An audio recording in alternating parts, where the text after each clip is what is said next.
ಪ್ರಧಾನಿ ನರೇಂದ್ರ ಮೋದಿ ಅವರಿಗೆ ಇಂಡೋನೇಷ್ಯಾದ ಅತ್ಯುನ್ನತ ನಾಗರಿಕ ಗೌರವವಾದಂತಹ ಬಿಂಟಾಂಗ್ ಆದಿಪೂರ್ವ ಪ್ರಶಸ್ತಿ ಪ್ರದಾನ ಮಾಡಲಾಗಿದೆ. ಈಗ ಜಕಾರ್ತಾದಲ್ಲಿ ನಡೆದಂತಹ ಸಮಾರಂಭದಲ್ಲಿ ಇಂಡೋನೇಷ್ಯಾ ಅಧ್ಯಕ್ಷ ಪ್ರಬೋವೋ ಸುಬಿಯೋಂಟೋ ಈ ಗೌರವವನ್ನ ನೀಡಿ ಸನ್ಮಾನಿಸಿದ್ರು. ಇನ್ನು ಈ ಪ್ರಶಸ್ತಿ ಇಂಡೋನೇಷ್ಯಾದ ಏಕತೆ, ಸಮೃದ್ಧಿ ಹಾಗೂ ದ್ವಿಪಕ್ಷೀಯ ಸಂಬಂಧಗಳನ್ನ ಬಲಪಡಿಸೋಕೆ ಅಸಾಧಾರಣ ಕೊಡುಗೆ ನೀಡಿದ ಜಾಗತಿಕ ನಾಯಕರಿಗೆ ನೀಡಲಾಗುತ್ತೆ. ಇನ್ನು 3 ರಾಷ್ಟ್ರಗಳ ಪ್ರವಾಸದ ಮೊದಲ ಹಂತವಾಗಿ ಇಂಡೋನೇಷ್ಯಾಕ್ಕೆ ಭೇಟಿ ನೀಡಿರುವಂತಹ ಪ್ರಧಾನಿ ಮೋದಿ ಅವರಿಗೆ ಅಧ್ಯಕ್ಷೀಯ ಭವನ ಇಸ್ತಾನಾ ಮೆರ್ಡೆಖಾದಲ್ಲಿ ಸಾಂಪ್ರದಾಯಿಕ ಸ್ವಾಗತವನ್ನ ನೀಡಲಾಯಿತು.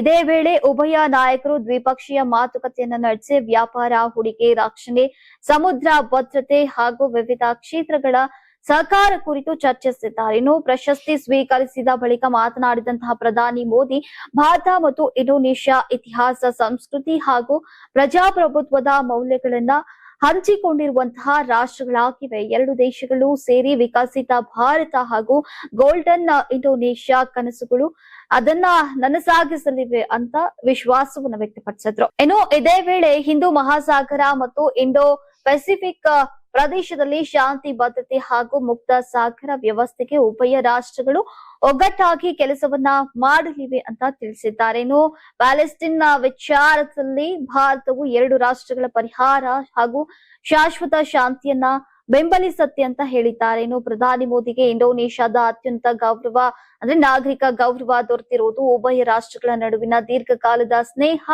ರಾಜತಾಂತ್ರಿಕ ಬಾಂಧವ್ಯ ಹಾಗೂ ಕಾರ್ಯತಂತ್ರದ ಪಾಲುದಾರಿಕೆಗೆ ಮತ್ತಷ್ಟು ಬಲ ನೀಡುವಂತಹ ಮಹತ್ವದ ಬೆಳವಣಿಗೆಯಾಗಿ ಪರಿಗಣಿಸಲಾಗಿದೆ.